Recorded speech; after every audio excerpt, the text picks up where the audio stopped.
Hello and welcome to my channel. I'm Robin, the Lore Archivist. I'm a lover of fictional worlds, their lore, history, and the many wonderful and amazing stories found within them. Today we're continuing our ongoing exploration of Ace Combat's world of Strangereal and its history. Now last month, we spent most of our time on the Usean continent, looking at the Balkan War and its aftermath, but this month, we're moving over to the Usean continent. Since we'll be dealing with the Usean coup d'etat, you'll get to listen to me, an English MB with a speech impediment, struggle to say the very French phrase coup d'etat.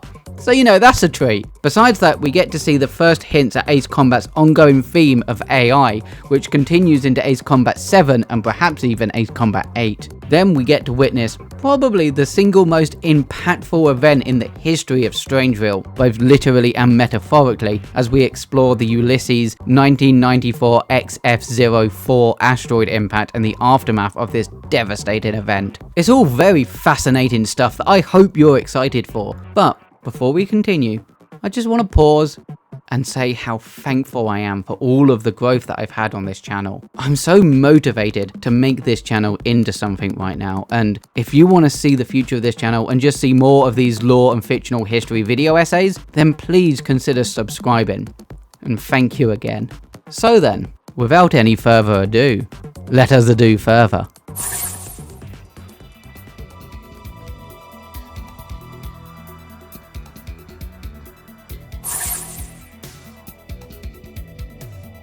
The Usean coup d'etat took place on the Usean continent in 1997, 2 years after the Balkan War had engulfed the world of Strangereal.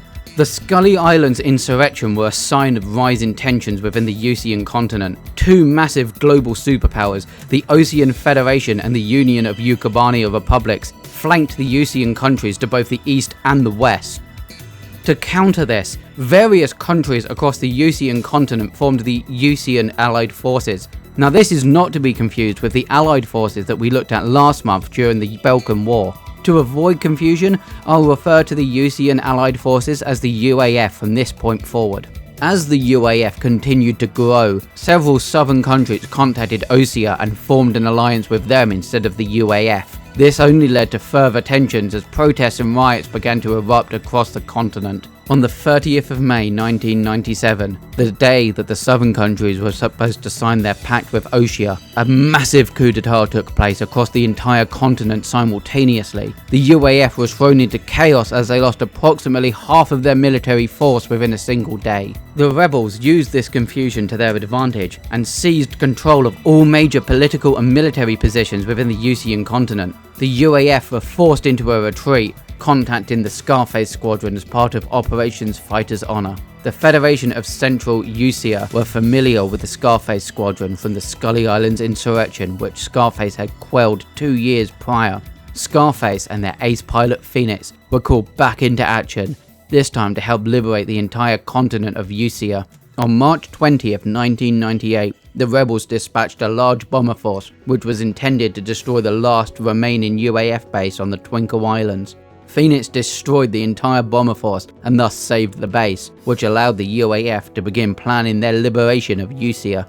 On April 5th, 1998, Operation Anchorhead Freedom was launched, with the UAF facing off against the rebels' naval forces within Axel Bay. Thanks to the assistance of Scarface Squadron, the UAF were able to defeat the rebels in Axel Bay, allowing them to liberate the city of Anchorhead. This success was followed by the UAF assaulting one of the rebels' major forward bases, the Keep. With the Keep disabled, the rebels found themselves weakened. The rebels responded by launching a counterattack on the Twinkle Islands UAF base, with the Ace B Squadron leading this assault.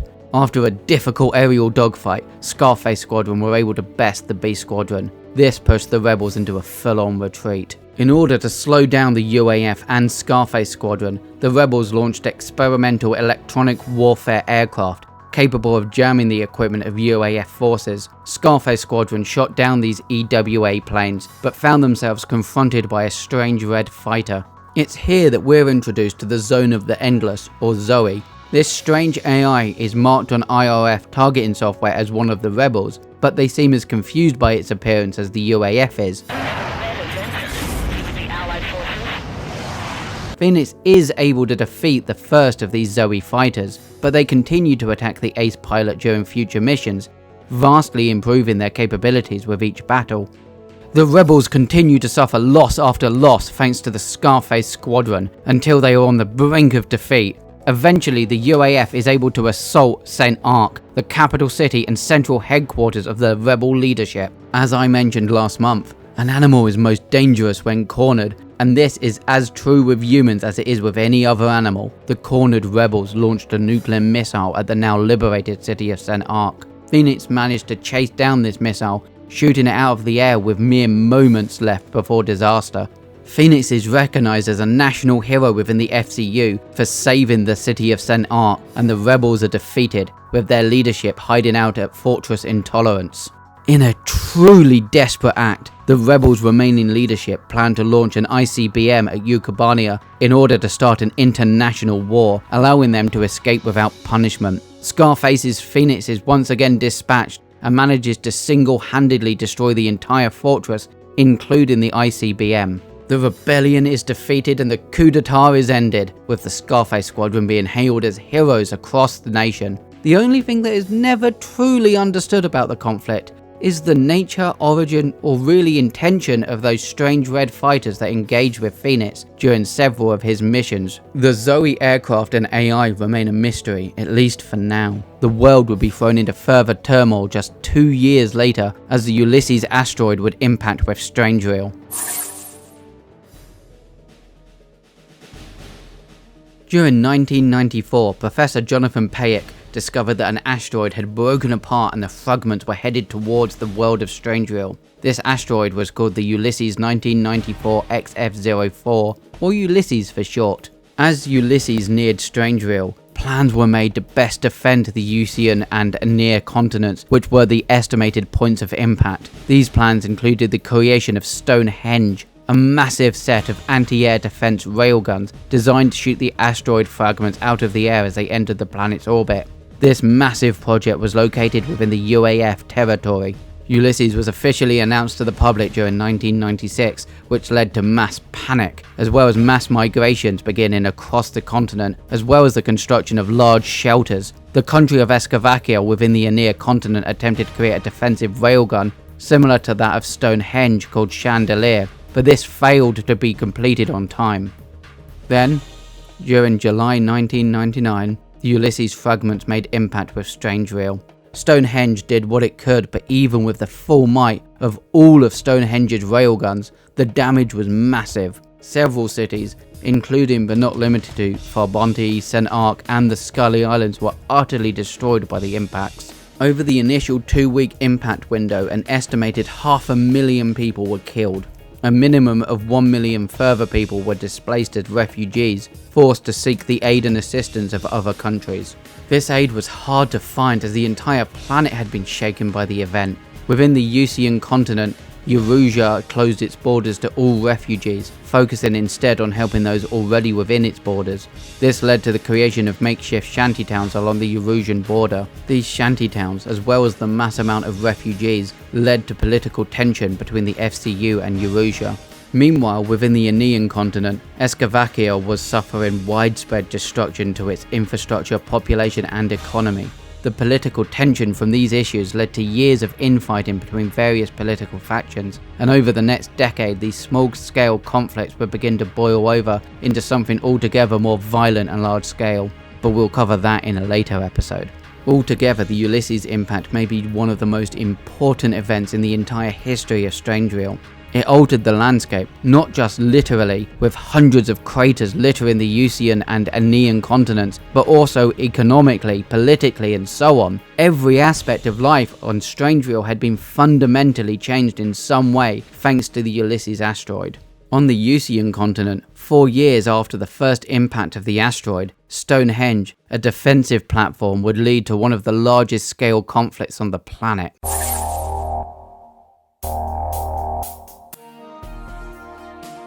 As more and more pieces of the Ulysses asteroid continued to rain down on the Usean continent, more people found themselves displaced. The refugee camps along the Usean border grew larger, as did the demand to house those seeking asylum. While Stonehenge had once protected the continent, its mere presence as a possible weapon now only escalated the political tensions between the FCU and Eurasia. Eventually, in the summer of 2003, Eurasia invaded the nation of San Salvation. This was in order for Eurasia to claim control of Stonehenge.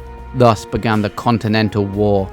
The Usean Allied Forces, or UAF, expanded and reformed as the Independent State Allied Forces, or the ISAF. Despite the superior size of the ISAF military, Eurasia had Stonehenge, which made any air support impossible as it could strike down any airborne target anywhere within the continent. Within the first few weeks of the war, the ISAF attempted to destroy Stonehenge, but were defeated by the Ace Yellow Squadron. The ISAF continued to be driven further back, losing the city of Los Canos, which was where their general headquarters were located. The ISAF regrouped at North Point, an island to the north of the continent. It's at this point that the Allied Morbius Squadron entered the war. Their first mission saw them destroying a large bomber force that was en route to destroy North Point.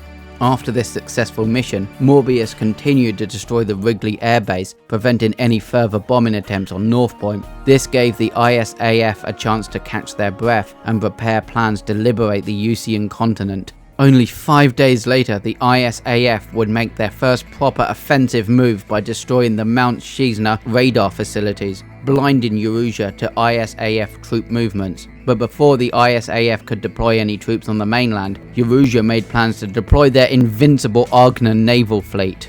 Having learned of these plans, the Morbius Squadron were sent to shoot down supply transport planes carrying vital supplies for the Invincible fleet. After this, the ISAF targeted a petrochemical complex that was providing the Invincible fleet with their fuel. While the fuel and the facilities supplying the fuel were successfully destroyed, the ISAF lost more pilots than they intended thanks to the Eurasian Yellow Squadron. Both the Morbius and Yellow Squadrons met for the first time, with Morbius being forced to retreat. Despite the heavy losses, the two missions were successful and the Invincible fleet were left immobilized within Comberth Harbour. On the 23rd of November 2004, the ISAF command dispatched a massive airborne force to sink the Invincible fleet that included the Morbius Squadron. This mission was a success and the Invincible fleet was destroyed, providing the Allies with their first major victory of the war. Eurasia took their first hit with the loss of the Invincible fleet. Their naval capacities were now massively reduced. ISAF command followed this up on the 16th of December by attacking the solar farm within Faith Park. The Eurasian military got roughly 60% of their power demands met by this power plant, so its loss was another major blow to the war effort. The tide of the war was turning. The Allies continued to claim victory after victory, including the liberation of Istus Fortress, the previous HQ of the ISAF that had been lost to the Eurasians at the start of the war.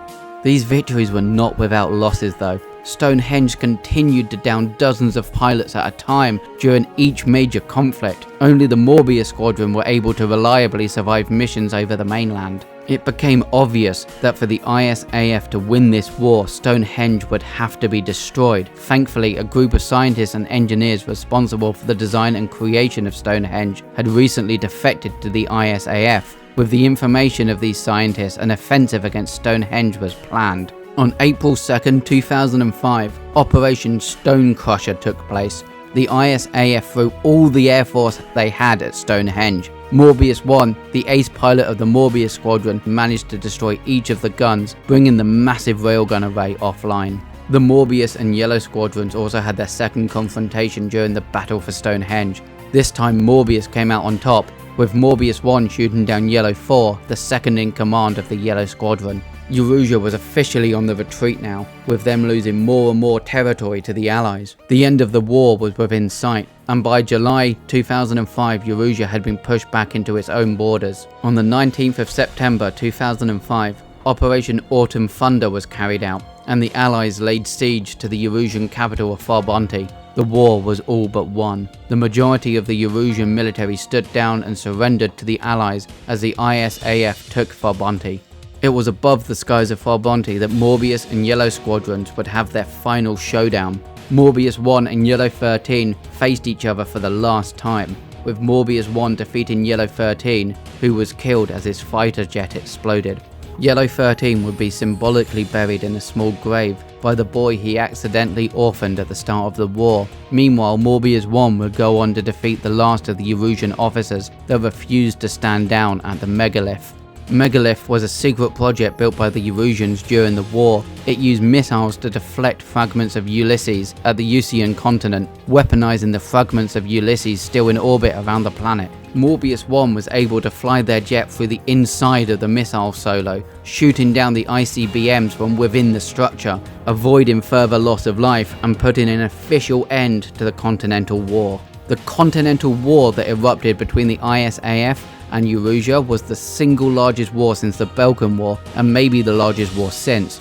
Thanks to the use of Stonehenge as an anti-air weapon, the Usean military were able to almost take complete control of the Usean continent. It was only really thanks to Morbius 1 that they didn't. While the countries within the Federation of Central Usia saw peace for the next few years, the continent itself would see the remnants of the Usean military and government start the Free Eurasia uprising in 2006. We will cover that uprising in detail next month, but for now, let's take a closer look at the games that we've covered today with the reviews.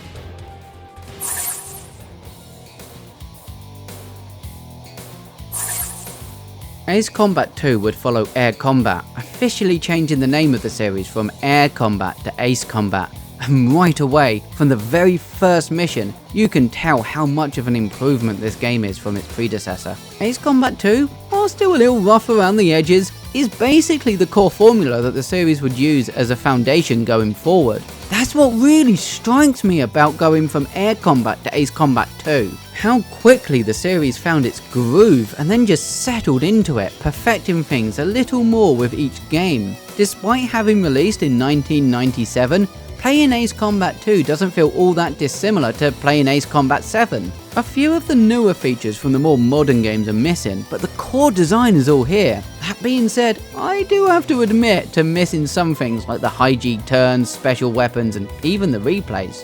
Despite the absence of these things, I really enjoyed my time spent with Ace Combat 2. I'd say this is the game that most fans should start with if they're choosing to replay their way through the series. While it's a little light in features, it's a solid foundation that the series would continue to build on over the next 2 decades. Let's move on to looking at the only remake within the Ace Combat series.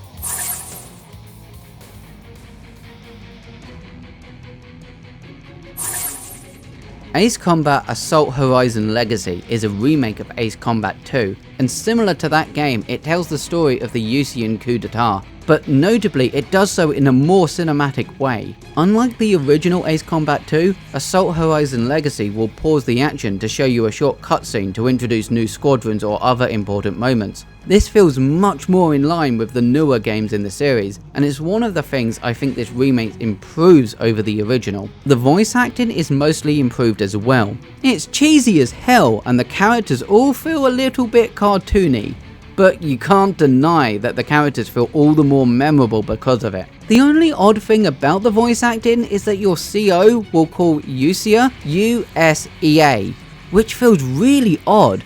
It's a small thing, but it pulled me out of the story and world of Strangereal every time he did it. USEA is in shambles due to the sudden uprising of the military rebellion. The only thing I can compare it to would be that if you were watching the news and for some reason the news presenter kept calling Iran I-R-A-N. Not a big thing on its own, but as it keeps happening, it just kind of irked me more and more. The other thing to mention, and this one is a biggie, are the controls. So I played through this game twice, once on an actual 3DS for this review, and then on my computer using an so that I could capture the footage. The difference between using the 3DS and the is night and day. The problems with the 3DS come down to hardware, as the console only has a single stick and one shoulder button for each side, meaning that the controls that had been nearly perfected in Ace Combat 2 are now forced to be reimagined for the miniature handheld.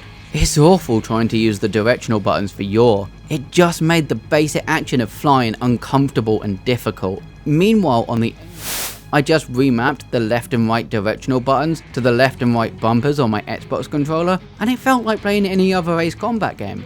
If you are planning on replaying this game, then I would advise that you play it on a PC using instead of on an actual 3DS. Under those conditions, I would say that this game is worth replaying, but only if you're playing it on a PC with remapped controls. Up next, we have the first game on the second generation of PlayStation consoles, Ace Combat Distant Thunder, often called Ace Combat 04 Shattered Skies outside of the UK and Europe.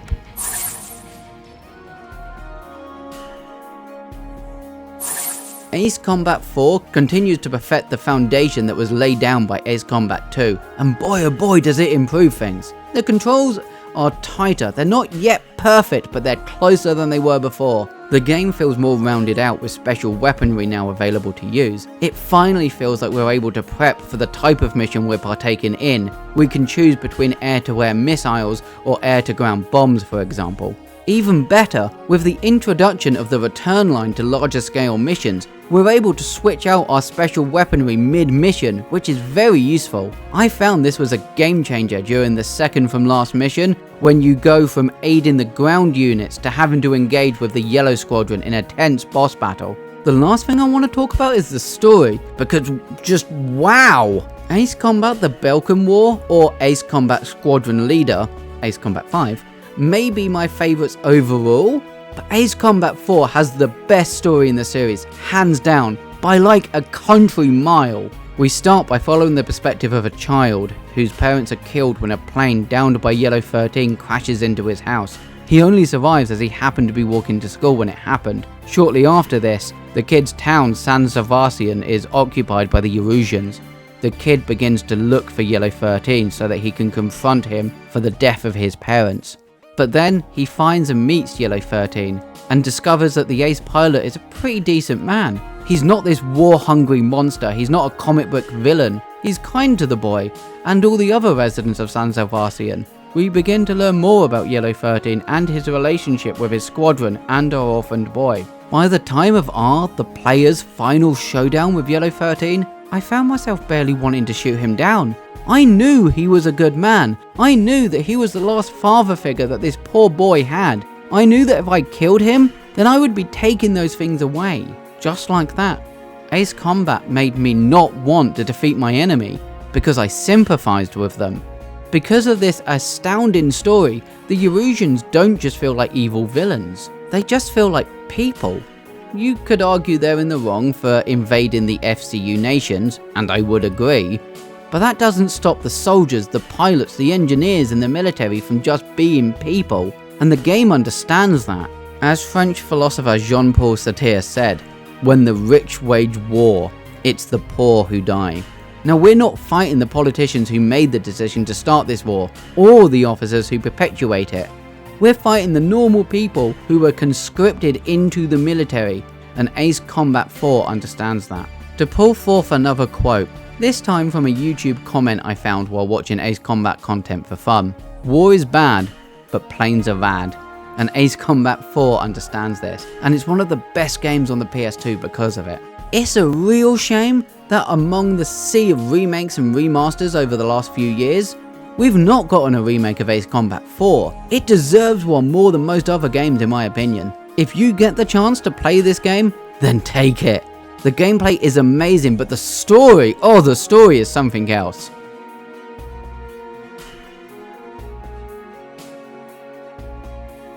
Thank you very much for watching. I will be back on the first Friday of next month with another Ace Combat lore video. We will be diving into the often overlooked Free Usean uprising, as well as moving back to the Usean continent to look at the Circum-Pacific War between Usean and Ucubania. Don't forget to subscribe so you don't miss that. And while you're at it, I would really appreciate a comment and a thumbs up. But mostly though, just thank you for watching. Like, really, thank you. Okay, we're officially off the script. Time for the off-script ramble that you get at the end of every video, apparently. I just sort of talk and then edit. So, that's fun. So I have ADHD. I have ADHD. I'm sorry, I've said a lot of acronyms for this video. PS2, ISAF, the FCU. Like, there's a lot of acronyms within Ace Combat, and my brain's kind of melted from saying 9 pages of just acronyms. So yeah, my ADHD. I'm hyper fixated on Ace Combat right now. So I'm recording these in advance and editing them and then setting them to go out on the first Friday of each month, which means I am planning on doing other videos besides that go out the month I'm doing them. But this is like I've got at least one thing a month sort of thing. So that's how I'm doing it. And yeah, it means that I don't really have that much to add that I can't say that I didn't say in the last off-script ramble. But I've collected a bunch of outtakes from this recording session, so I'm gonna play them. So that's what you're gonna get. You're gonna get some outtakes. I thought that'd be fun for the end of the video, just to see all of the weird nonsense that I sort of, when I mess up and I sort of start talking stupid. So yeah, the Usean coup d'etat, Scully Island's insurrection, which Scarface had squelched. Why do I keep wanting to say squelched? Phoenix is now recognized as a national hero within the UAF, of the FCU, the ABC, the DEU, the Z.O.E, the BWD, and the ZFH. We will cover that uprising in detail next month. For now, let's taste. 1 minute. It doesn't taste very good. I've just tasted Distant Thunder. Nope. Taste of plastic and dirt. Last thing I need to say, I'll probably put this after the outtakes, but it's 2 AM for me. So if you're anything like me, you know what you need to do. You need to go to bed. It's just a thing I say at the end of these videos now. You need to go to bed. It's late. Stop watching videos at like 1, 2 AM. You need your sleep. Sleep's important, I say. Being up at 2 AM. Anyway, thank you very much for watching. Thumbs up, leave a comment, all the YouTube fun nonsense, and then go to bed and catch some sleep, and you'll feel much better in the morning. See ya.